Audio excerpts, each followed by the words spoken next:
about the music that's playing? There's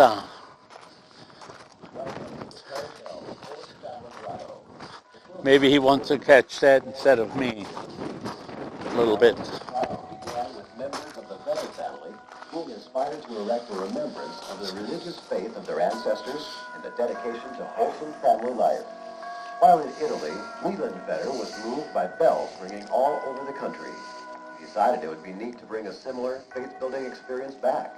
After sharing his idea and receiving support from family members, a location on Vedder land was selected and the bell tower was built. Three bells purchased at Zeeland's St. Andrew's Church auction were hung on the Feast of the Holy Family December 28th. 1992. After the bell tower was in place, another plan began. Mike Vedder, impressed with the shrines in Italy and St. John's Grotto in North Dakota, initiated the idea to build a grotto next to the bell tower. Since 1994 was to be designated as the year of the family by Pope John Paul II, the decision was made that the Holy Family would be the focus of the grotto.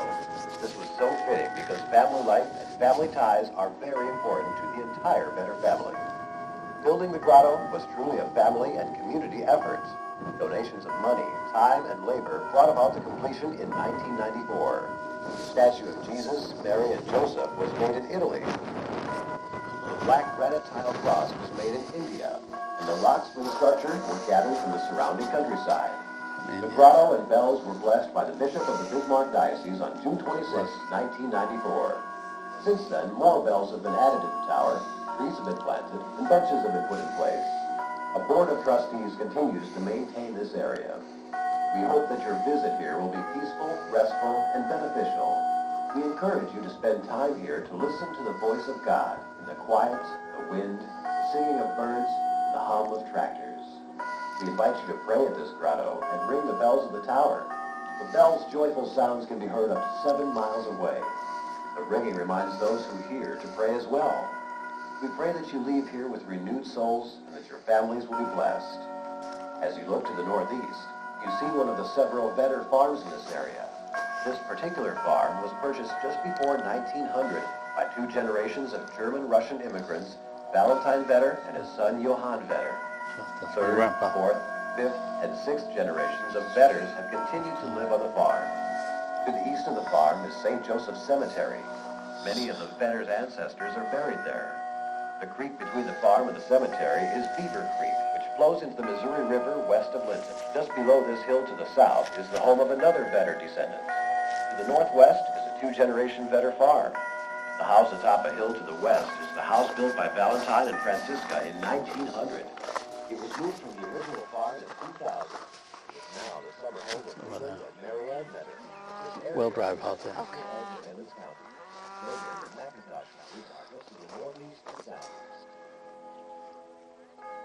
Okay, we're gonna ring the bells and then you ring one and I ring one.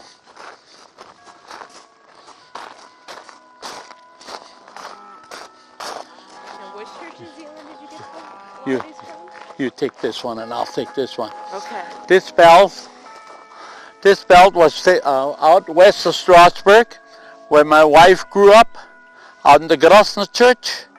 That will be west of Strasbourg. You can ask Father Leonard, he knows about it. That's a bronze belt. You see it? It's a different color. Yep. You cannot buy a belt like that today. That belt you cannot buy. And this here was from the Zeeland, way down this way, over the hill, about 20 miles. We bought that from the Zeeland Church. And this one from the Grosser, and the other ones come from other churches where our son bought. Now we're going to ring the bells. You listen to this different sound. Pull it. Just pull it pretty hard. Pretty hard. Harder. Go ahead, harder. Got to pull it a little harder. Just ring it a while. Okay. That bell sounds like a joyful bell. It sounds like coming in. This bell, listen to this bell.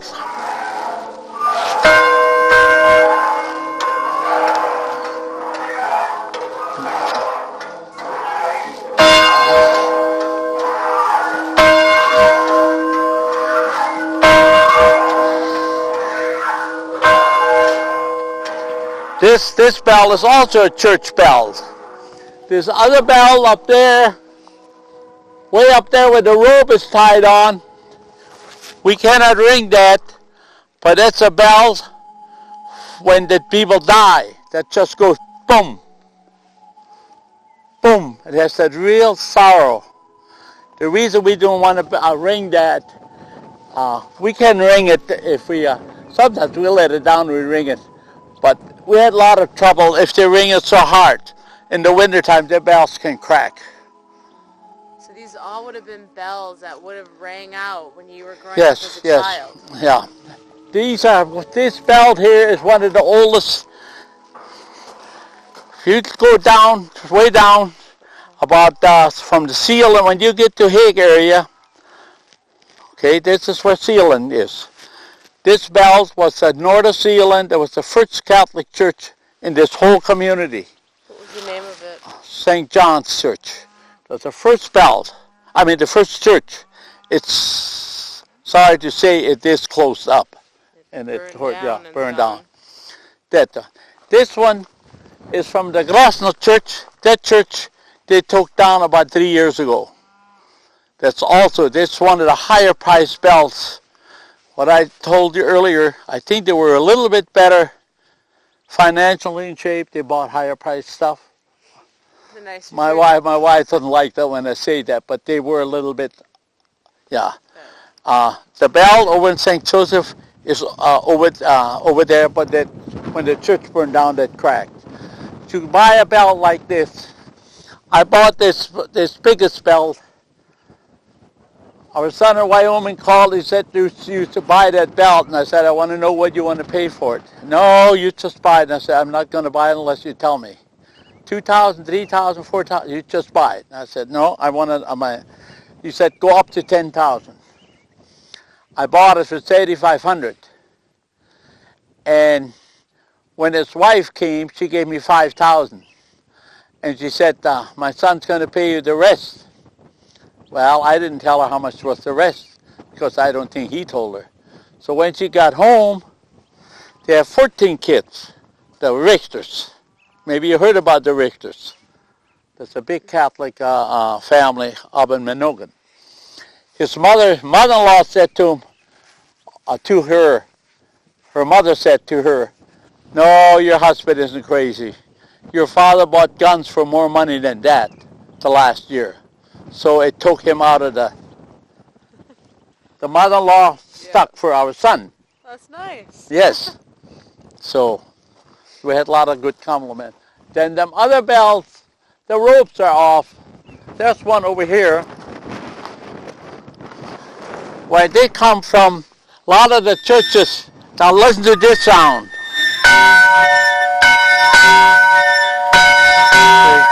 A different sound again.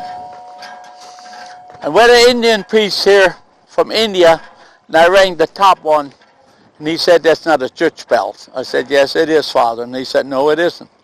He said, it's a drain bell. And it was. He could hear the sound. If you know bells, you can tell the sound. Some are for the dead. Most of the churches, a lot of the churches had two bells. That one, when somebody died, they rang it. And the other one to call the people in. This here bell, I really like this one here that the wife bought. Now, that sounds like more like a wedding bell, more like a cheerful bell. If you listen from way, it's that higher. Yep, it is higher pitched. It's more of a, yeah. The wedding bell. And this is our farm where we grew up. There. Then up there's my brother Adam, and then there's also a vetter there. And that related to the vetter? That vetter is like a fourth cousin to us, not really related. This is my brother. Okay. That's where I told you there were 7 families at one time. Okay. And then later in life, my dad's sister moved up there where them sheds were, my cousins. The white sheds over there to the right? My other aunt went out the Bumstark farm out there. The Groses was just behind the hills, and the wolves at that time lived here. So us cousins, we walked together for Sundays. I suppose. Then we 'Cause played You ball. just went to church right there Yeah, then. they all played ball. That's why I knew my cousin so well. Now this feedlot was just built last year. This is Andrews. That's my nephew. He's Ben's boy, and we're not allowed to feed the cattle by the farm no more because of the water. The what they call the wiremen for the water. You hear a lot about the water. See, we got the Beaver Creek coming through here, and they're not allowed to feed the cattle. So when you were a child, though, the Everything cattle would have been right everything, there. yes, everything was there. This was only built last year. See, there's a lagoon down here. The water comes out of there, Okay. the manure, and it goes in here. And there's like a dam here with them here that holds the manure so it doesn't go down the creek. Okay. So the school that I went to was down here where them trees are. There was the school was. Trees? Yeah, them trees. That was the school. And we bought it later for a shop, but that's where we walked to school. Okay. And we never got hauled to school. Never. We always had to walk. Never.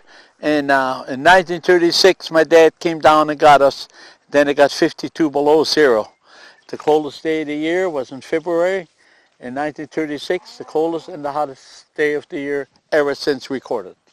1936, when I was 6 years old. And I remember both real well. In 36, he got us from school, and I went down to the barn when my dad took the bridles off. You know what a bridle is? The horses couldn't get the bridle off, they were frozen. And my dad took a plier and hit it so the ice would fall off. And in 1936, my grandpa was sitting in the living room and couldn't breathe. Us kids had to give him air with a fan. He had like a, whatever they had, they gave the kids to fan him. And they had a top sitting in the middle of the living room full of ice, and we would have to fan over the top because he had breathing problems. He smoked so heavy also. And we used to run out, and we ran out. And like I told you earlier, my mother was pretty tough. We went out, and she knew. She said, if you go out, you're going to... We came in, and we brought some dead chickens in. They were still halfway alive, but some were dead. About 30 of them was laying behind the house were dead from the heat. And my mother said, if you stay out long enough, that's what's going to happen with you. You're going to die, too, from the heat. That's how hot it was. It was like 122 hot that day. And for North Dakota, that was far too hot. Yeah. Did any animals die when it was that cold? A lot of cold? No. More so from the heat? No, not from the cold, because they had enough barns to put all the animals in. Oh, I'm sure there's some wild animals died. But then in 66, we had a big snowstorm. We lost a lot of animals. We didn't lose it, but the area lost a lot of animals. 69 to 66. Yeah. This is a new feedlot, what they call the most modern feedlot that they build today. The cattle are in there, they drive by there, and the inside where the road is, and they put the hay along the side, and the cattle eat in. So you don't drive into the cattle. The cattle, you don't have to drive in with the cattle. Just a little different feeding now than we used to feed. How would you have fed? With the fork. You fed by the fork, you drew it on the floor and they ate it up. Okay. But then they pissed on it and they messed it down. Oh. So you save a lot of feed because the cattle are in this way. I mean, the cattle won't get out to the feed. So they feed them a little different now. So you'd have actually taken the wagon in or whatever. A wagon, yeah, feed wagon. They grind it up, yeah. So, but he was married about 5 years ago. He bought this farm from his dad that used to be my uncle, and we farmed it. Then he sold the farm to my brother, and he sold it to his son. And they haven't got no family either, and he could not feed them down there. He had to feed them. So him and his dad decided they're going to feed them together. Yeah, feed them together.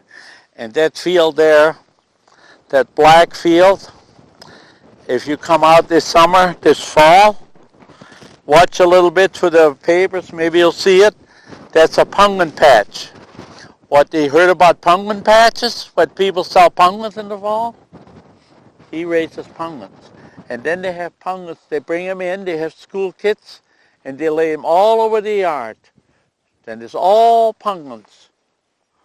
And then they have games for the kids and food for the older people. They have singing. But that's the pumpkin patch right there. Last year he had it down here. So you have to change it from here. You can't keep it for diseases. Okay. You can't have it all at the same place. Oh, I suppose you could maybe 1 year or so. But that's where the pumpkin patch is going to be. So then they have about, we'll go there to the shrine. I'll show you how many people we have from 1 year to the other. We had as high as 1,000 people coming here. Wow. And they signed the book, and it's surprising how many people stop here and they have lunch. Oh. You can have a picnic here. Different little groups come out here, church groups. They have, I'll show you. That was a bird just flew out. Here's there's a few pages here how it was built.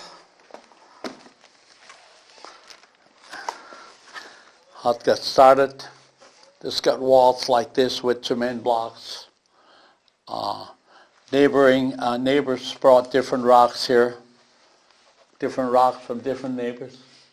Which is kind of neat because people have something to say. They brought a rock here. Mm-hmm.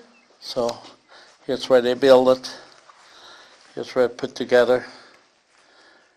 Here's just how it, the guys. And here is from over 300 people in 2005. But I know by fact it's double. Because what people do, they come out here, let's say you come out here, and then they come out here again and bring your family. A lot of grandparents do that. Then they don't sign. I noticed that, and the kids would sign. Or people would drive out and they forget to sign. Just by the cards that come out, I know there's 1 year there was 1,000 people had signed. Wow. So what I would like you to do, you can sign that. So when you have a family and growing up, you can tell them what you did when you were younger, when you're like 50 years old, and you bring your family out here, if you remember how to get here. It's going to be real touchy for you then. You can sign that. I think it's really neat. Mm-hmm. Okay, August and Wendell, that's my brother, came to check. Wendell knows right that in. You can sign here. All right. Oops, 16. And she is from Fargo. She's working for the Sherman from Russia, right? Yep. Yes. And through school, I think she's going to get credit. She'll learn a lot more today than she did all year. She'll, if she doesn't believe me now, she will later on.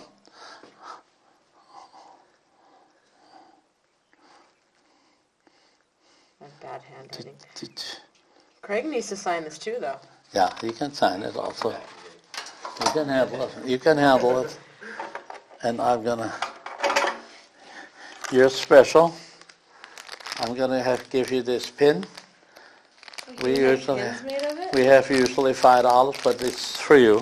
Thank you. You can have that for nothing, and I don't think he'll get in. I think you're women at work. That's the only one here, and you take. Oh, that'd be neat to have for.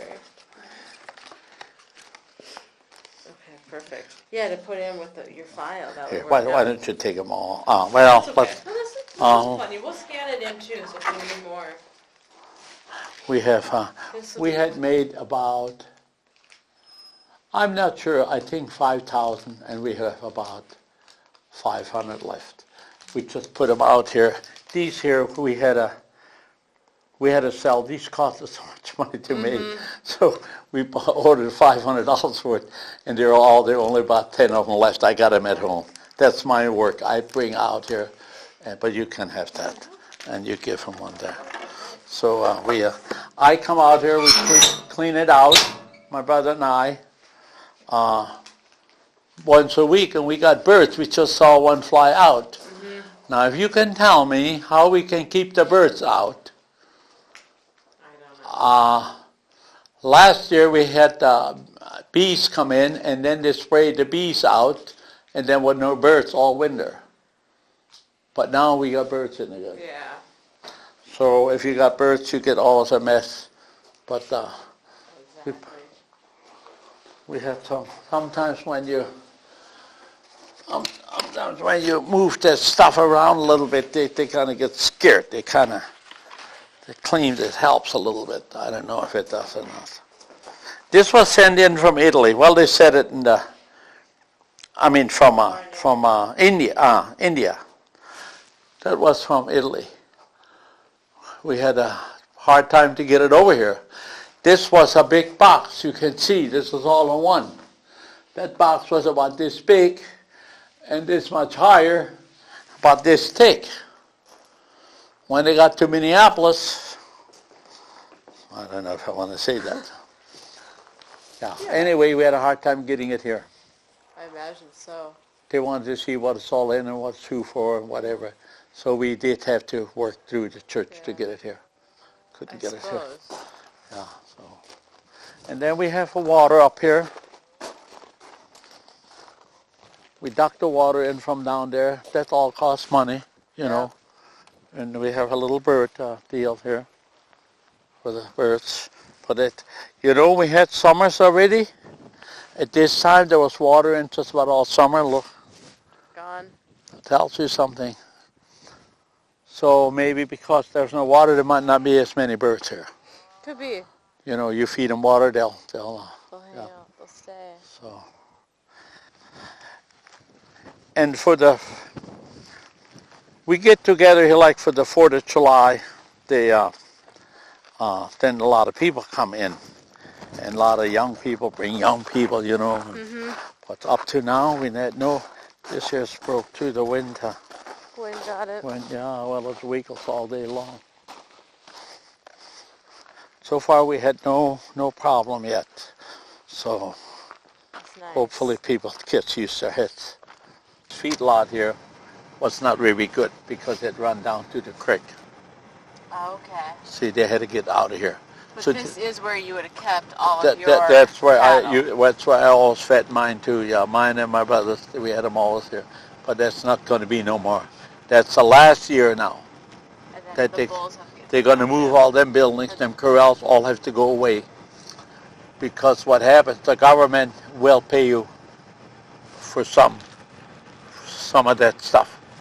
Not all of it. It's going to cost them a lot of. Now, when you were a child, That's where I grew up. everything would have been here. That's where I grew up. That's where we ran to school. And the church would have been just straight The ahead of us. church is right over there. Yeah. That's where the church was. You can drive over to the church and make a turn and then come in. I'll say a little bit something. Yeah, tell me some more about memories of the church. This here, the churches were from 10 to 8 miles apart. My folks had to go. They belonged to St. John's, and then they went to St. Anthony's. That was 8 miles, just about.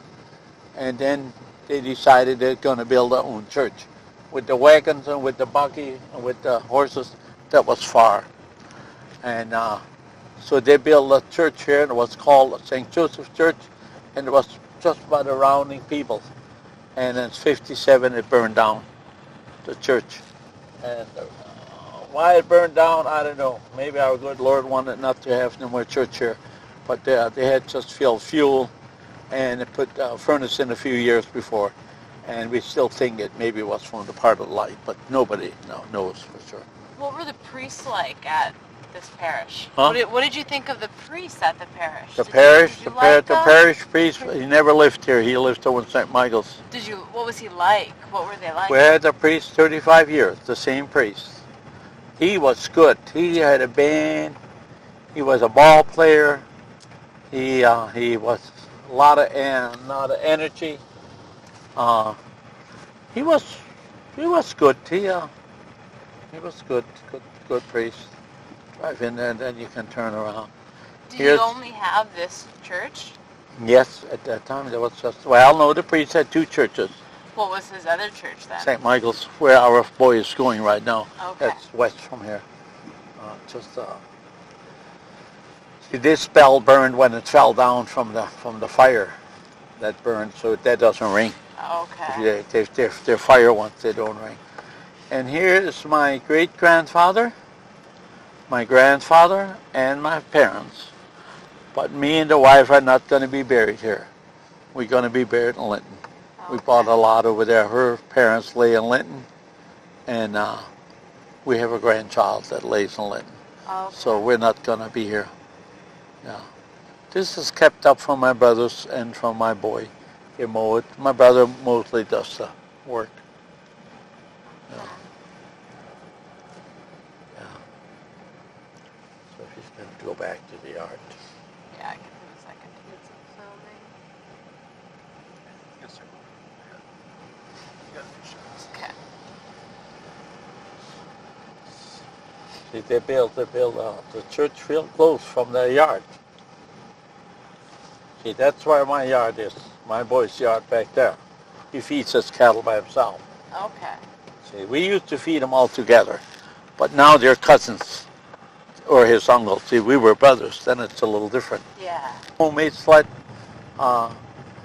We had lots of fun in the Beaver Creek here. They got all ice skates. Our boys were good ice skaters. That water is real nice. Did you ice skate on it? Not as much as my kids. I don't know why. I did roller skating a lot, but not ice skate. I did ice skate, some ice skate, but not like my boys. My boys could ice skate. Did you ever swim in the... Always. That's where we took a bath. Saturday nights, you came in, you were dirty, you went to the Beaver Creek and took a bath. And I tell you what, when we went to the summer school, we went to the summer school over here, to the church, and the girls and boys took a bath together, naked in the nude. But they were like first and second graders. My mother gave me a spanking because we were swimming in the nude, us boys, with the girls. That's how it was. That's how it was that time. If you had neighbor kids over or cousins over, would you just wear shorts in the water to Yeah, swim? yeah. When you got older, like 4th, 5th grade, you wear your shorts, went in the water, put What your would pants girls on, the shorts were wet. What would girls wear? I don't know. I can't remember. They had pants where they cut them off, like they Okay. made that. Now this is my brother's farm here. You can go up there and then around. Here, well, stop here a little bit. Well, I suppose we couldn't walk. Wait a minute. Drive around. Drive up. Drive up. That's where we celebrate our 4th of July.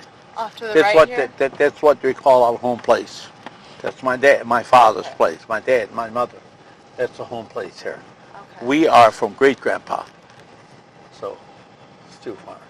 It's my brother. He just built himself a garage. Oh, this is brand new. Okay. This What is- was this building here off This to my is- left? This is Got the window down right? I should call Balva and see if we could go in there. This was an old little house, and then they made a summer kitchen out of it. You want to go in? If we can, that would be great. So Uh, what is this building again? That's just what there was, a summer kitchen. The house was here, the older house, and the window we lived in there. In the spring of the year, my mother would clean the house out, and we'd move in the summer kitchen. And the house was closed up so it would stay nice and cool for the evenings when you went to bed. There was no baking or no nothing. It was everything done by the summer kitchen. Because there was no flies in the house. They had a lot of flies in them days. So the summer kitchen with the windows, they closed up some windows, so it's a lot more windows on there. Okay. they opened up the windows. You were sitting like in the little shack, you would say. Kerosene stove. Mhm. It was fast heating. Okay. So my parents always had a summer kitchen. But I heard now a lot of parents didn't. But then they slept maybe in the basement. But you did this just to Yeah. keep the house cool. To You would keep just the house stay out clean. of it. The house was much cleaner, much cooler. And then we ate over here.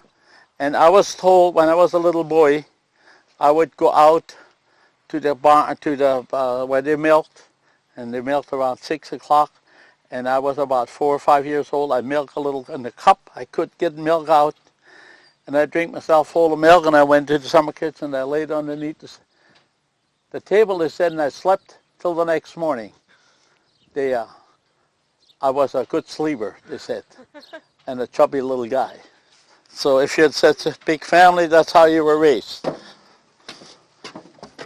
we have this up here. I hope she's got it clean. Oh, it's pretty good. Not bad. Could be a lot dirtier, couldn't it? See, yeah, it's not used. It's not used much. That's where you ate, and that's where you cooked. See? Okay. Now. Okay. Is this the stove that you would have had growing up as a kid?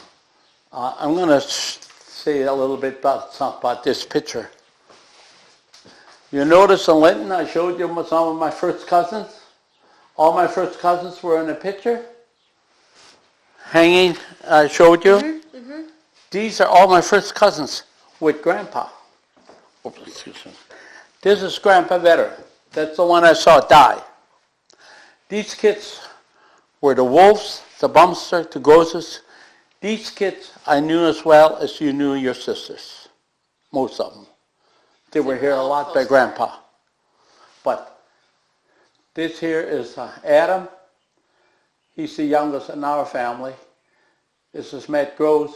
So that's Matt Vetter. But this here is Adam. Then there's Joe and Ben and Tony and Leo. So my folks had 4 more. So there was more born. Okay. Cousins. And these were all here for 2000. And in 88, I told you some died away right away. They were all here at that time. Like, I'll just for instance, I'll pick you one out. Where's Aunt? Bumstar. Oh, here. She's the oldest of the cousins. She, in 88, she passed away right after that. She's the oldest, and the youngest one would be Leo Gross. You see, I know them all by name. All by name.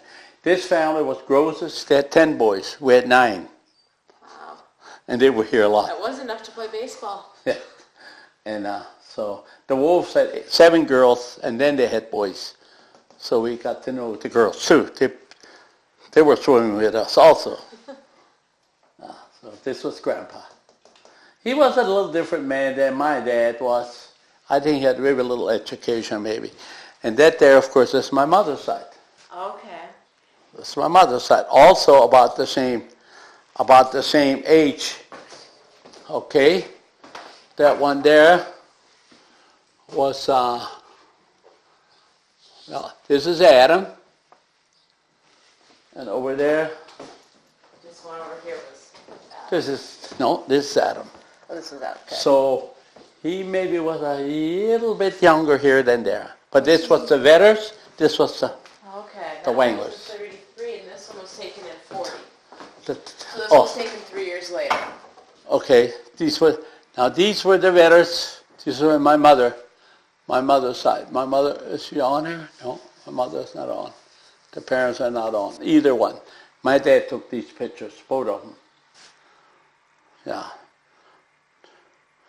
If you notice, when the pictures were taken, when you see pictures with crosses on, like their grandparents, they all kind of, there's not much of a smile. No. Just like they were sad. Mm-hmm. We talked about that many times now. My mother and my dad, when they on the picture, they don't look sad, but they were born here, some of them. My dad was. But these, I think they were all awful homesick at one time to come here and start. And I think they got that look. Okay. See, now, I just heard that the other day, how much healthier it is when you can laugh and you should smile and you should, even when you go to church, you should not kneel like this. Mad. Gotta smile a little bit. It helps you. I don't know how much it means to you. I don't know. This is a sausage maker where we make sausage. This was That's one, grinder. Where you make grinder? Is one from your You grind the childhood? meat. You grind the meat. Yeah, So sausage. the meat would have gone into, this would The- be out the meat yeah, would yeah, here, yeah. come out here. Out of here, yeah, it's grinder. You'd use this as a kid? We used that together too, Ben and I. I left it here. This was where they cooked then. See? Then they had a window here and a window here, and out there were windows too. He closed them up. Then they had everything open, and they had the door closed. When they cooked, it didn't get near as hot. Oh. You had no air conditioning. You had to know how to, Those? yeah. Do you know if they did that in Russia too? They had Yeah. these summer kitchens? And then in the house, we had a stove also like that in the house. They took the pipes off in the spring, took all the stoves away, cleaned them out, closed the doors, and there was no heat in there. Sometimes the fall was pretty cold before they put the heat on. But the reason they did it should be cleaned out once a year for fire. And now this is my brother's here. You know that. This stove isn't... That's just my brother's. Yeah, that's all Okay. my brother's. Yeah, yeah. That's my brother's here. Yeah, that's my brother. Okay, I'm going to pause just a moment and get pictures of these. Okay, this scale. This was used for a lot of things in the farm. People got seed oats, seed wheat. You want to weigh. My dad sold a lot of pigs to other people, 200-pound pigs. So they came down and they looked at it. Well, that weighs about 200 pounds. My dad said, no, that weighs 250. Oh, no. They said, that weighs not more than 200. Well, let's weigh it. To kill the pig or tie the feet up, to lay the board over it, they weighed it. And that's as accurate as you can get any scale. They're real accurate, them scales. Today, they're not more accurate than they are. The scale, this scale, I would say, now I'm not positive, but if it's the one that my folks had, and I think it is, unless Ben got it from his father. But anyway, it's the same thing. I think maybe it's my folks. That's here ever since I'm a little kid. And I don't know what they paid for a scale like that, but Paul Weller, I think, could tell you. I would say they paid $30 for a scale like that at that time, way back in the early 1900s. People need to know how much things weigh. They bought some potatoes. My dad sold a lot of potatoes to fill up the bag, and they had the same types of bag. If the bag was way full, it was maybe 100 pounds of potatoes. Well, you maybe would buy it for 100 pounds, but some people say, nah, that don't weigh 100 pounds. Put it on the scale. That's why it was used. Scale. Yeah. Okay. And this is just here for Ben fixed this up. On the 4th of July, my sisters made breakfast like the old days. Just for remembrance how my mother used to do it. And we ate in here breakfast, and then they went out on the other shift. And then About when would you have stopped using summer kitchens like the this? when the electricity came out, when on 1949 the electricity came out, and then my folks built a new house, and then you had fans. The houses were insulated. Electric stove. It didn't get, then that's when we quit. Okay. I would say 49, 50. Okay. Yeah. Let you guys get out. I guess I can go ahead. For the, Do the most stuff. and Ben just did that for his own use, for memories of old stuff, you know. I have an old truck also, where we're gonna walk. Okay. We're going to walk. Here. That's where we used to play sleds. It was a good sled hill for sleds for kids. When you get snow that laid in here, and that worked really good for sleds. Would you buy the sled, or what would you use for a sled? Sled, you could buy them sleds like they buy today. I remember getting a sled from Christmas one time. It was like $4, Okay. and oh yeah, they could buy a sled. Oh, he's there, yeah. Okay, he could hear me talk. Yeah. This is I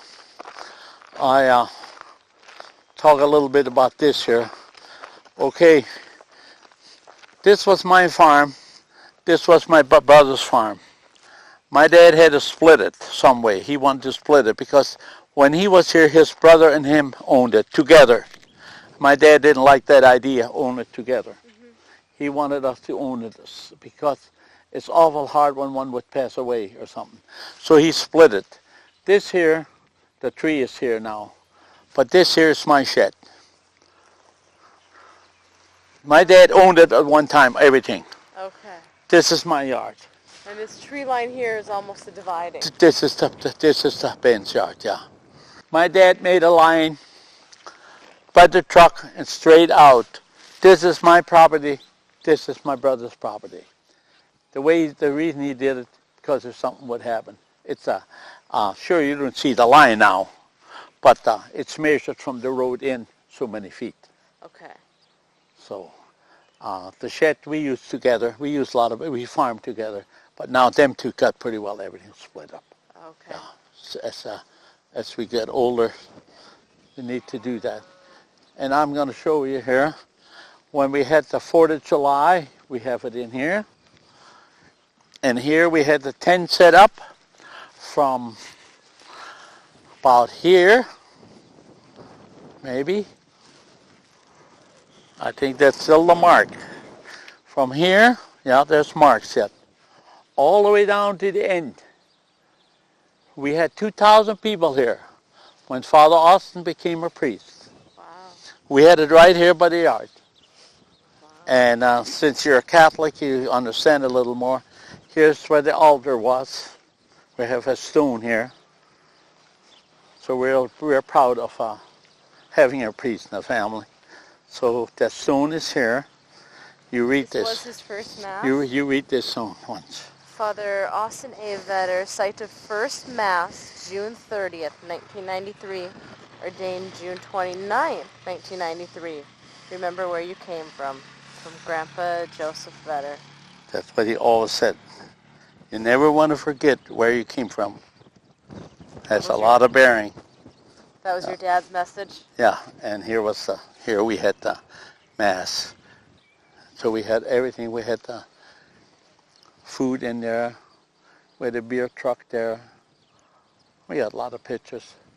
And then we had an 88, a big reunion. We had like 40 cameras in here. This is all wired up. We can handle 200-300 people. You won't even notice. We have outlets, and the people would come. So we have cameras set up now for 4th of July. This is all parking cameras all the way around. This here, as a family. So I don't know if they got it hooked up or not, but I'll show you. They have it locked. Well, what they do, yeah.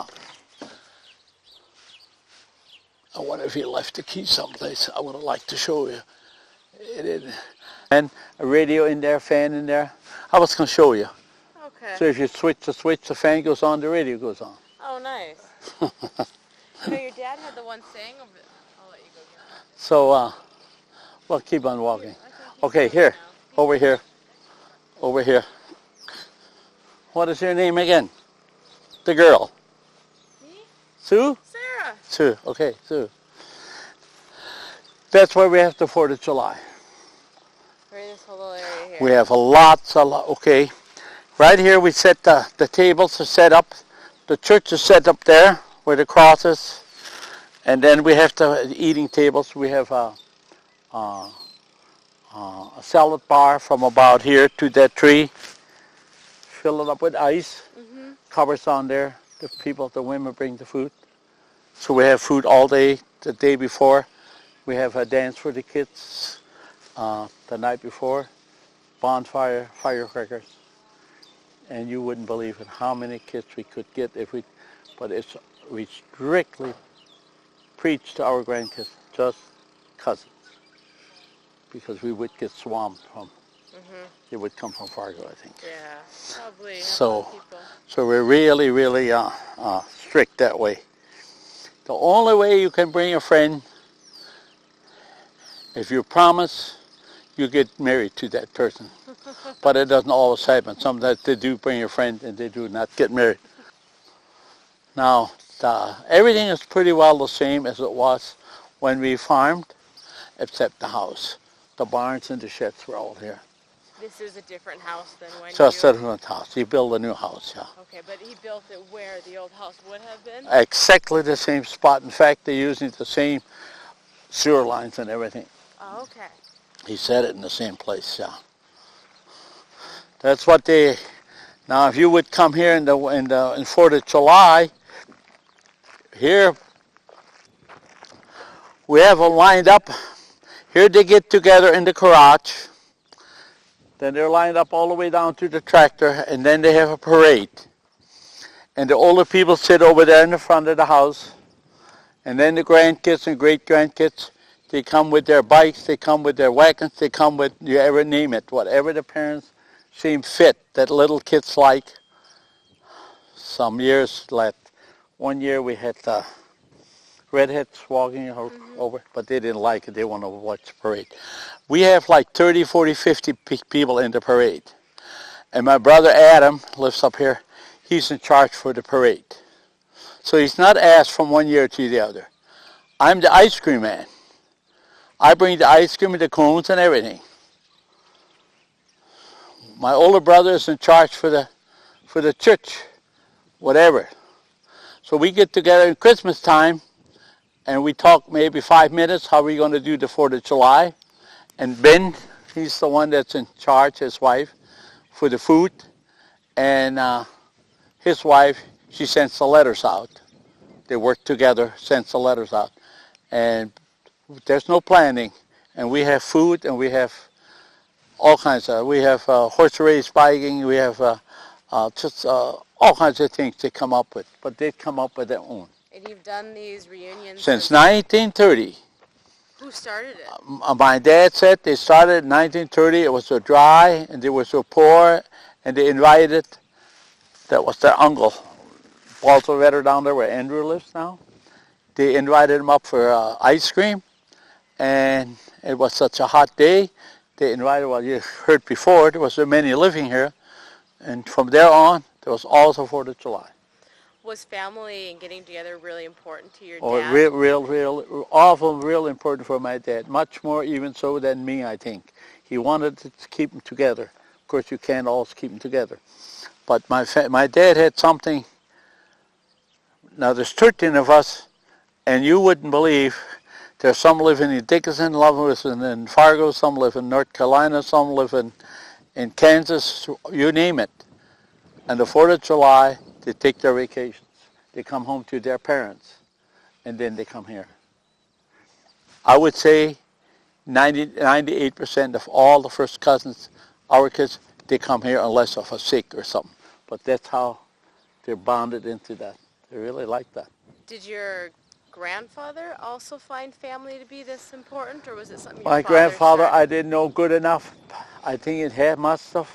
But you have to remember, my grandfather was living here, and his father was living here, my great-grandpa. And they had all them families here. So it must have been. They were real helpful, real, it's a lot of things if you want to get along with family. Sometimes families don't get along as well with other people.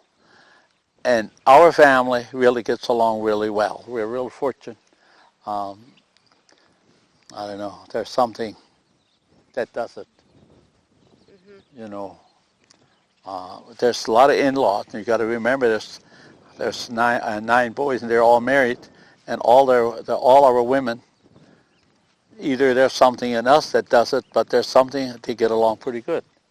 I'm not saying 100% all the time, but they never ask now, what did you bring? What did your family bring? In our family, that's not going on. They bring what they want, and they all have a good time. And if you spend $100 or you spend $1,000, that's up between the person himself. Okay, this house is 106 years old. It was built in 1900 by my great-grandfather. And as far as I know, and I'm just about positive, it never was mortgaged. He built a barn and a house in 1900. He bought the land in 1900. And our great-grandfather never had it mortgaged because I have the land and I never saw any mortgage on it. So they must have been fairly well-to-do when they came up from Hague. And then he brought his two sons, Walter and John. John is my grandfather. He moved them, one behind him and one in front of him. And this is the house that great-grandpa built. And if you notice, you don't notice it in there so much no more, but it's got a little higher walls. It had 9 feet walls. And the inside it's a little taller, a little higher. So my great-grandfather lived here, and my aunt, Annie Mary Warner, and her husband, they took care of him. They had 9 children in this house, born in here. When one of them was born, I was chased away from the window because we peeked in. So I got proof he was born in here. And grandpa died and grandma died, and the Warners lived in here till 1936.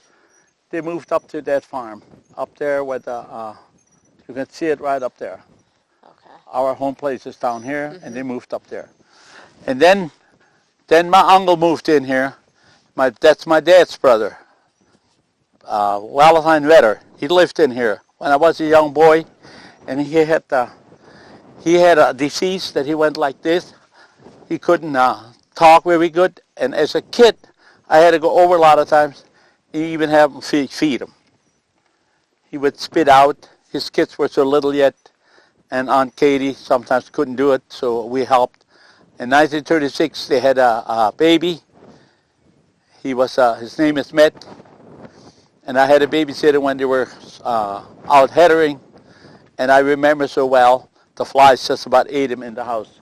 There's so many flies were in there. I had a baby, and I was only, in 1936, I was 6 years old. But my sisters came over to watch, so I would, but somebody had to be there, so.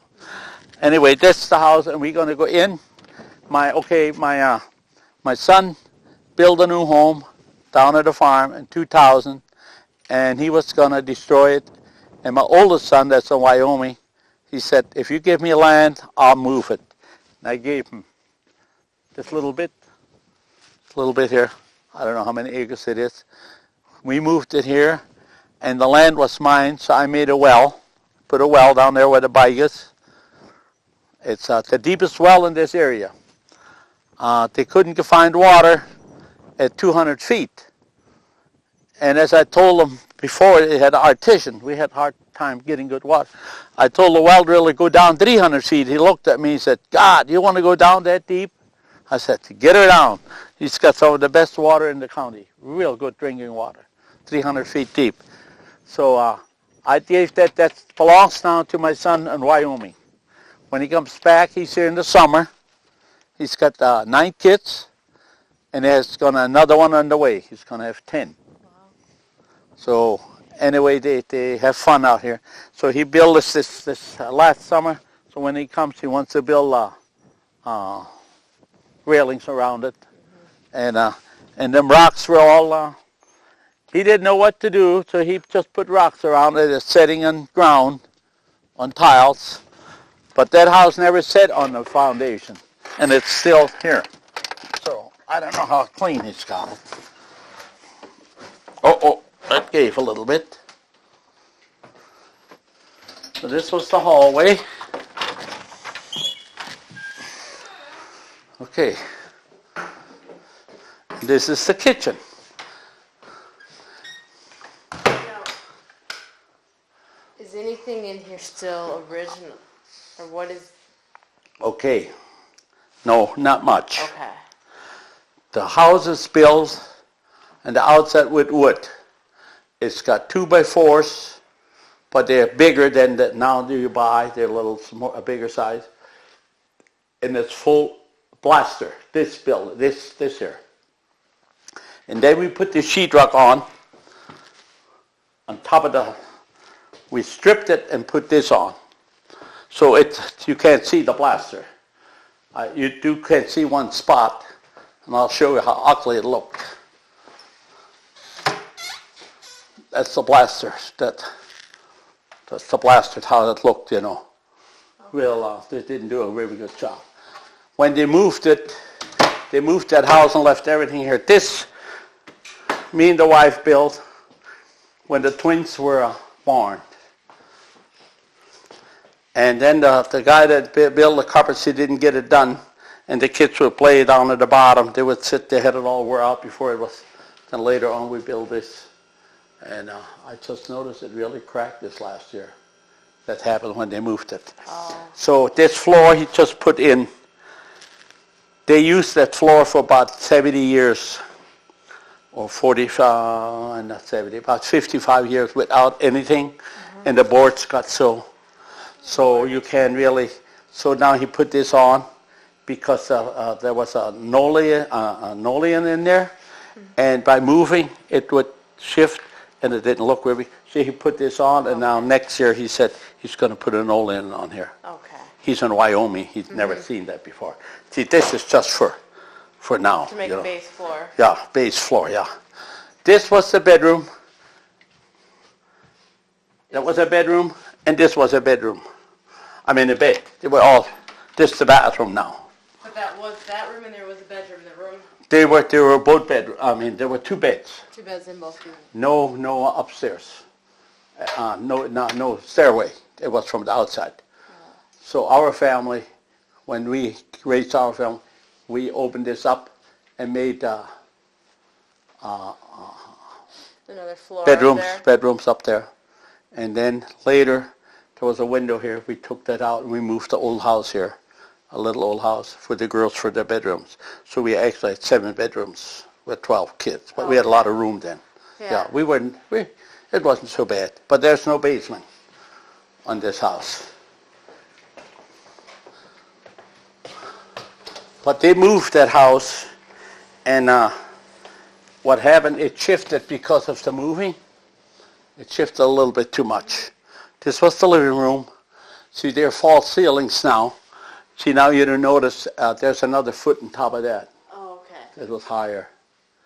And this was a mutt. This is mutt now in here. Also close with sheetrock. What they call mutt, and then wallpaper. So if there would be a spot, it's wallpaper, mutt, and then wallpaper. Just here. And then in 1961, it was really dry. We took this window out and we made this a bedroom. Look how warm that is in here. Mm-hmm. Didn't make it spit. Our grandchild lives here now. Oh, okay. For the summer. Oh. Yeah, for the summer. That's what you build on. And this was an old, from the church. They sold the stuff from out the church, St. Michael's. I bought that.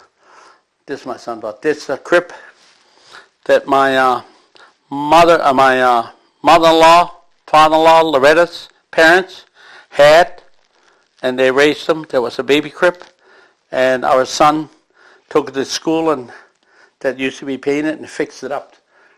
So this is about 100 years old. Oh, wow. Baby crib, yeah. But after we had this here, we were thought we were in heaven. We heat this house. What was this room back here? Was this just another part of the living room, or what? This is a bit. This where great-grandfather slept. What I told you, that was his bedroom, but not these types of beds. They just made one them. bed? Yeah, this was one bed that they say that's where he died, and that's where we had our bedroom before we had that. So we had 4 girls and we had 3 boys. We had 7 little babies. We had a baby crib here We had a couch here and a stove there. There was a stove there with, and that's about how my great-grandfather lived too. We didn't change that much. We put running water in, but my dad, he put it in for us. He still owned the farm, but that was a bit, look how small they were. Mm-hmm. They were small. Now he's got, I don't know how come. You know what? They told me he has a bunch of friends here, and I bet you they all slept here the way it looks to me. Could be. College kids. Could be. That looks like it to me. Okay. This picture here, if you notice down in the basement, I showed you the first picture. Mm-hmm. Well, if you go in there and look, that's my first cousin. He lived here till he was 8 years old in this house, the Warners, before they moved up there. Uh-huh.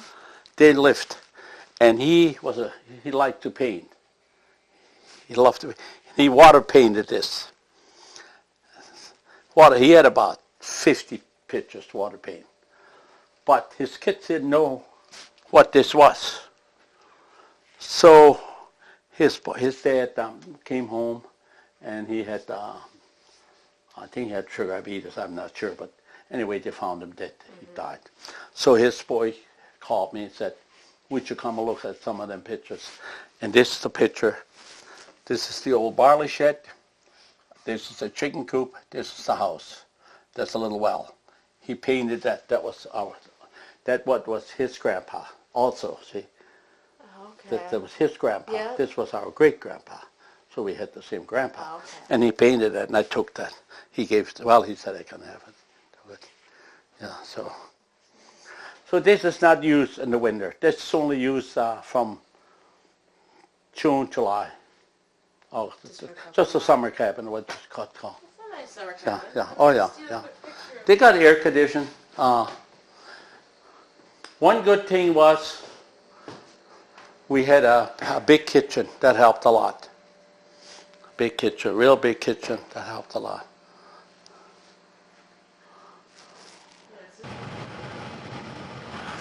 Well, Can you explain to me what a wedding ceremony was like? What weddings? Oh yeah.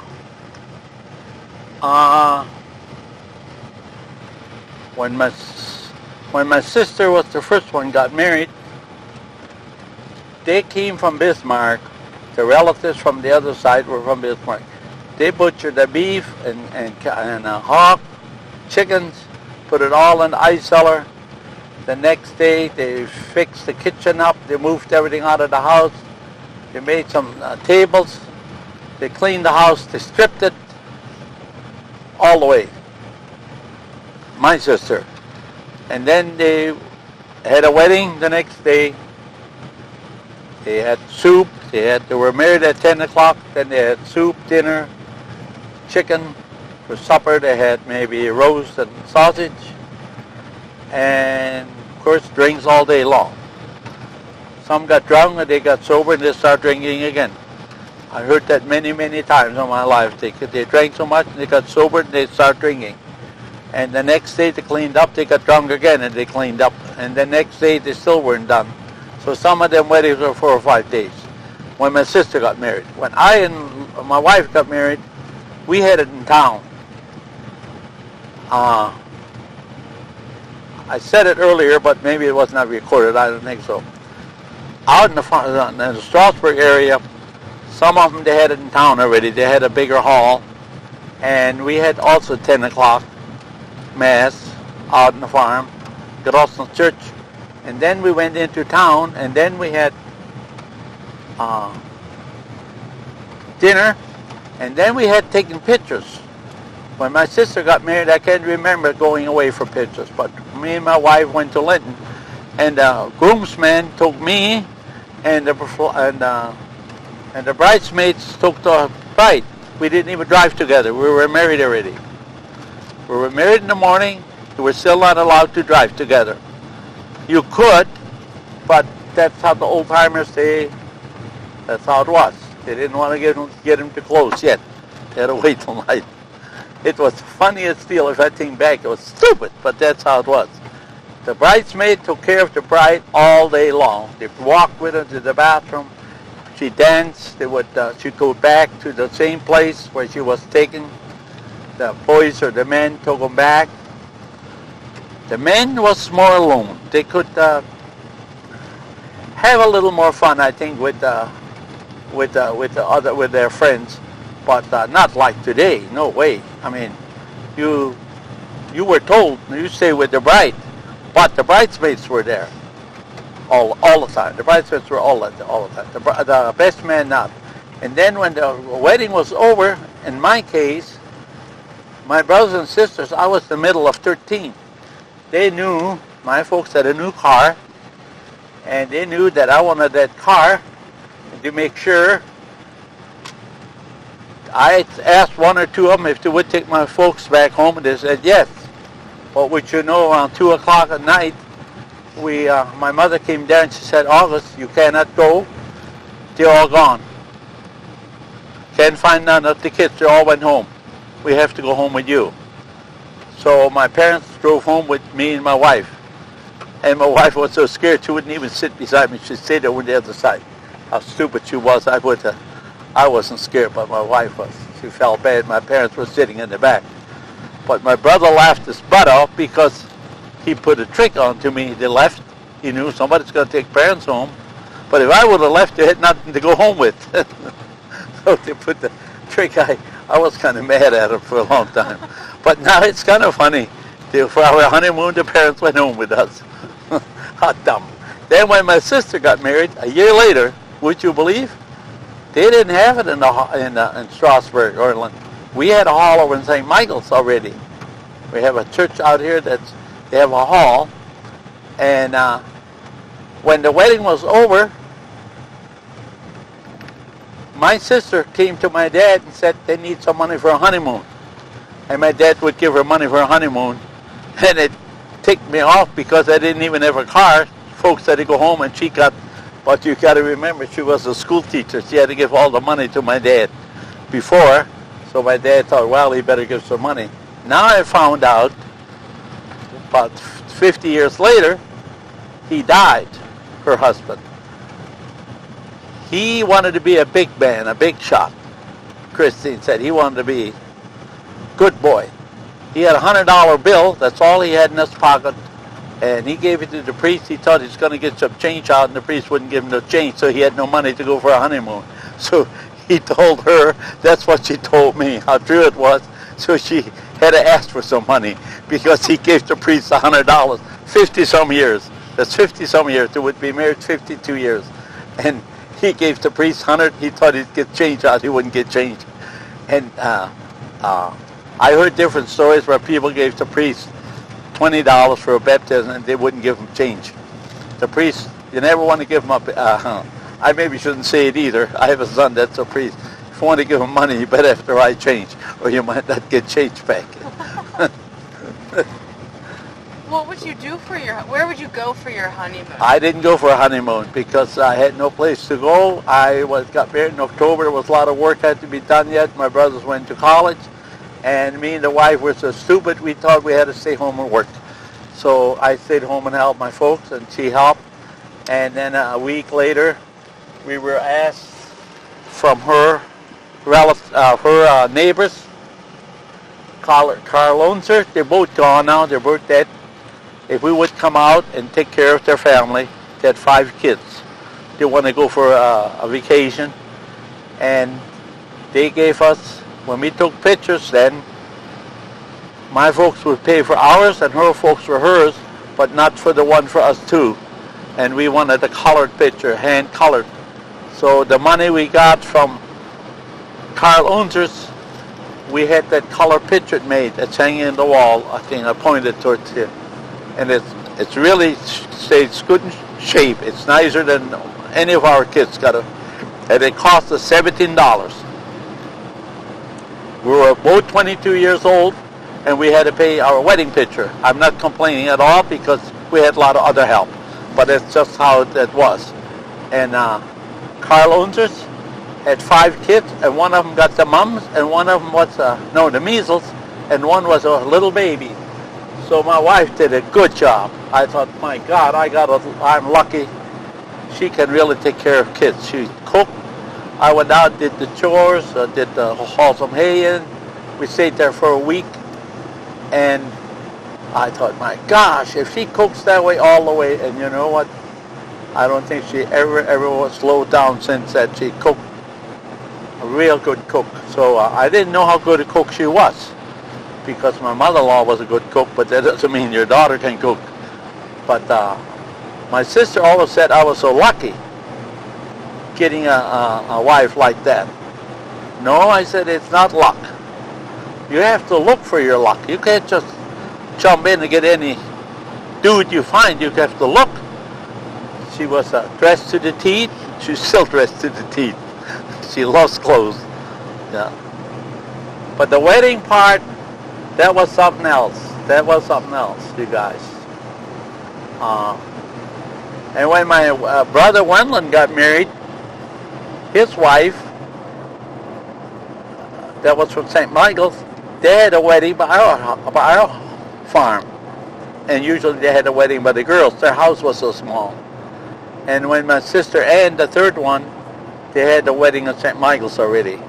And my dad put a lot of effort into to build the hall, because it was really, really hard to have a wedding in the farm. And but as you grow up and you see what they did, I don't to this day, and I can't figure out how my mom did it. She never really complained. And when I was about 6 years old, they took me along to Hague. In fact, I was 8 years old. My brother Joe, she was pregnant with my brother Joe. So I was about 8. I had eye teeth that had infection. And I wouldn't let my mother pull them out. So I had really, really bad infection in my mouth. So my mother said, today we're going to take August along to town. They usually took one of them along. So that was my turn, and I was so proud. I get to go along, and it was in Hague. If you know what Hague is today, there's hardly nothing there. But they had a doctor there at that time, Dr. Vonnegut. So my mother told the doctor that I brought a boy along. He's got that teeth. He won't let me open up his mouth. I tried to break it open. He just won't let it. So the doctor came out with the suckers in his hand, a whole bunch of suckers. And he said, you like suckers? Have you got brothers and sisters? And of course, what did I do? I opened up my mouth. And would you believe that old doctor reached from the back and he pulled out one of my wisdom teeth with a plier. And I ran out and I bawled. I ran out, and the doctor said to my mother, take him home so he quits crying. He never charged nothing. And that doctor, the same doctor, let's just think back a little bit, that same doctor delivered all our babies except 3 of them out of 12. He was our baby doctor in Linton. He moved to Linton then later on. And so when you grew up, you had to go through a lot of things like that. Another thing, when I was young, way young, when I went to school, they came out from the county and gave all the kids shots. I don't remember what kind of shots, and there were about 30 kids. And I was always a little on the chubbier side, and you would say a chubbier boy doesn't cry as fast as a skinny guy. You know, he wanted to be big, strong. So they went through a line, and half of the kids would bawl and scream. I made up my mind, there's no way I'm going to cry. And the guy in front of me, the nurse, used the same needle for all the kids. And she gave that kid a shot, and he moved or jumped, and she broke it. And she had to take that needle out. They had to hold them down, 2 guys, to get the half of the needle out. And it scared me so bad, I damn near got goose pimples. She gave me a shot with a new needle. They had to put a new needle in. And my brother John, and the way home, my arm swelled up so bad that I bawled all the way home because I didn't bawl there. So finally, when we came home, my mother laid ice on their ice pack. And we were all vexing it with the same needle, but that one needle broke. But God knows the ones you put in maybe was used for some other kid. So if you think back, that's how we were raised. So it was not much of mama baby or daddy baby, and the boy doesn't cry. You just don't cry. You're a boy, you can't cry. Now they say you're supposed to cry, see? So you see what them older people went through a lot.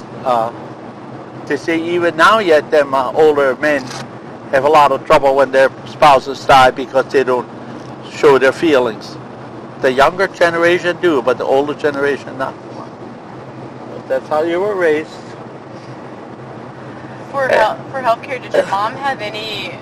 Your mom or your dad have any kind of home remedies that you would use if you were sick or if you had a headache? Okay. My mother. They interviewed my dad. I'm glad you asked that. My mother's mother was a midwife, and they tell me a good one. She had like 80-some kids born, and she never lost a mother or a baby. So she must have been a good one.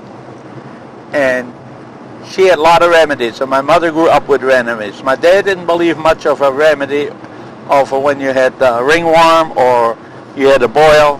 My dad rather take us to the doctor. My mother would make her own salve. And when they interviewed my dad, he said on there, his wife, she was a cook, she was a mother, and was a doctor.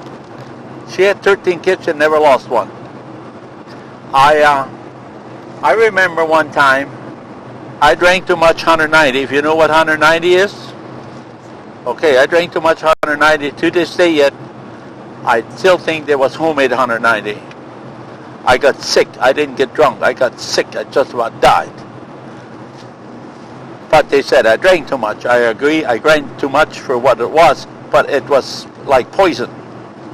And 190, red eye, drinks real good, you know. So I was sick, and I grew up for 3 days, and my mother came home and she said, you know, Loretta, you better feed him some Camilla tea. You know what Camilla tea is? It grows out on the farm. They pick it, and they dry it, and they make tea out of it. You can buy Camilla tea. It's the same thing. She used that for a lot of ways, for sores, for upset stomachs, for diarrhea. My mother used tea. And she said, well, anytime you can put, it was like a medicine, it would clean your body out. And she came over, she said, you better feed him some Camilla tea. So my wife said to the kids, you got to go out and pick up some Camilla tea because if Dad gets sick next winter, so we got Camilla tea. My mother brought it over from her house. Not that she was over there a lot. My mother didn't butt in much. But she saw I wasn't out for so many days, and I always stopped there. So my older girls, my oldest daughters, they still talk to this day. They remember picking Camilla tea when Dad got sick. But my wife didn't tell the kids that your dad was drunk. My wife said, your dad was sick. Okay, there's a difference. If my wife would have said, yeah, your dumb dad, he was sick, he drank like a skunk, and he deserves some right, which she maybe thought about it, but she never said it. So when you say something to your kids, you shouldn't say it against your partner. Both ways, it works both ways. So that way, and she was good. Loretta never, but treated us with medicine, but my mother was really good. I hoed some potatoes. I was about 10, and my brother and I, we were fighting with the hose.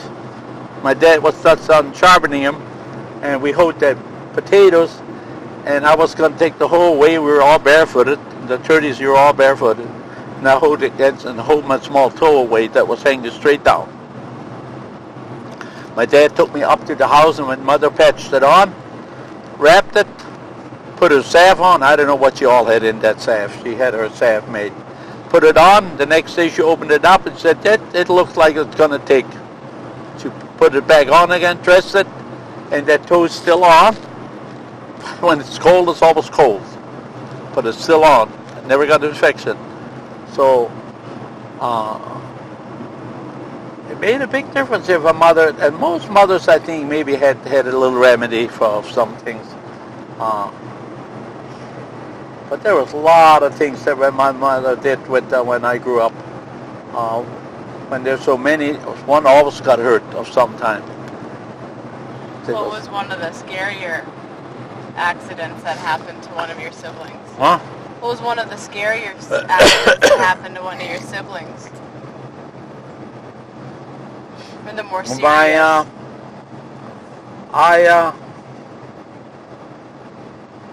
I really couldn't tell you when I was really scared the most. One time I remember my sister had pneumonia, and I was so scared she would die. And they would put a 50-gallon barrel in where you put the salt, the meat in. You younger people don't understand. Maybe they put the meat into salt and salted it for a month or two. And she put that barrel in the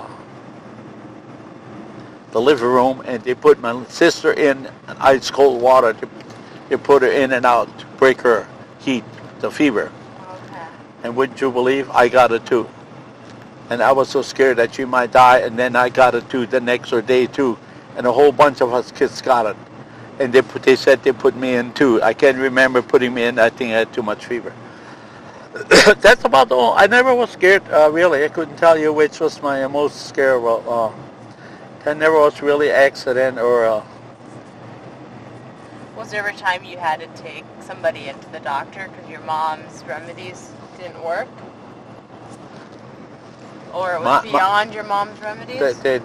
My mother and my dad didn't ever took anybody to the doctor that I remember when I was little, except my my sister Elizabeth had a lot of trouble with her side, and it was appendix, and they took her in. That I remember, but we really weren't scared. But there was really no way of driving that much.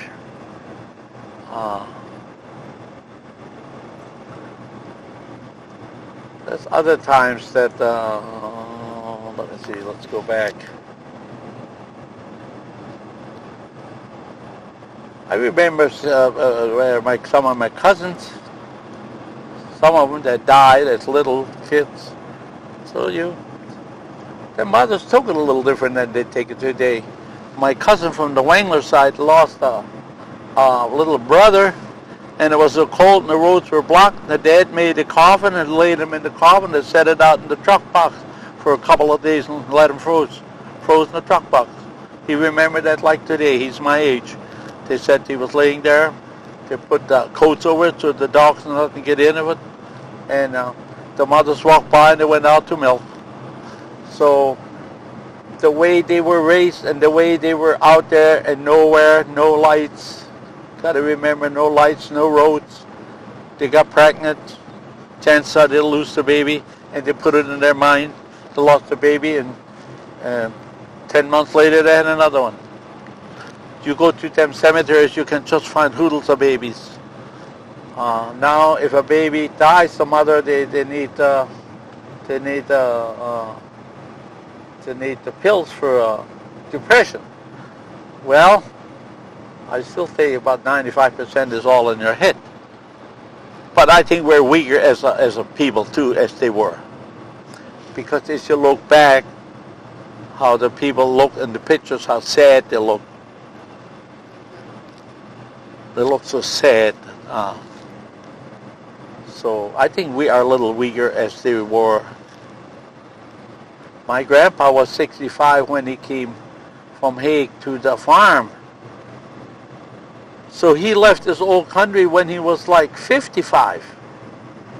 Well, 52.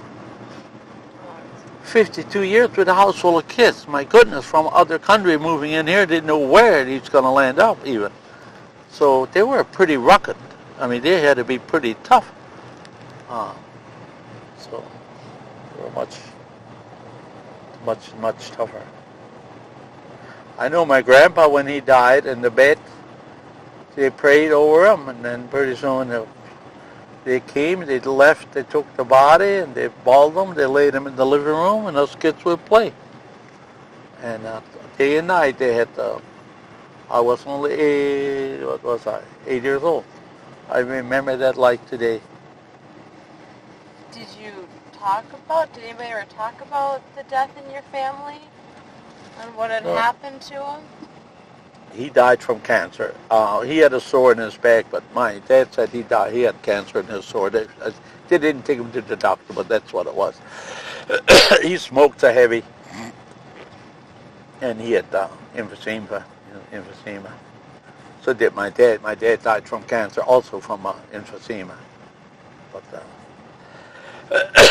I smoked pipe I started smoking pipe when my twins were born. I was 32 years old, and I smoked for 20 years. And my dad came over and he said, you might as well quit as long as you're ahead of it. Then I got lip cancer. They put a whole new lip on my face, and I laid it away and never touched it.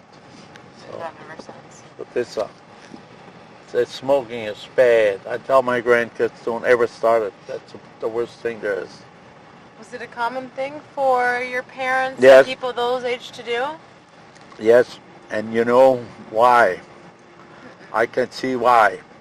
My grandfather, my great-grandfather, my dad, they smoked awful heavy. But you know, they said when they went to town 3 times a year, the number one thing was tobacco, matches, and sugar and coffee. The rest we can do. They had sugar, flour they bought, flour they took by. My mother bought it by 100 pounds, 10 bags, 100 pounds, can you imagine? Okay. So if they knew how to bake, but sugar and coffee and tobacco was the number one thing. It was kind of a dope type deal to get over the depression and get over to some of the hardship that they had. I think they smoked themselves I think they were calmer. And I started smoking pipe, and I was much more high tense. I started smoking pipe and came on, and I lit my pipe and I smoked it off and I quit. So smoking is not 100% the worst. But the trouble is you smoke too much. That's the problem. You get hooked to it, you smoke too much.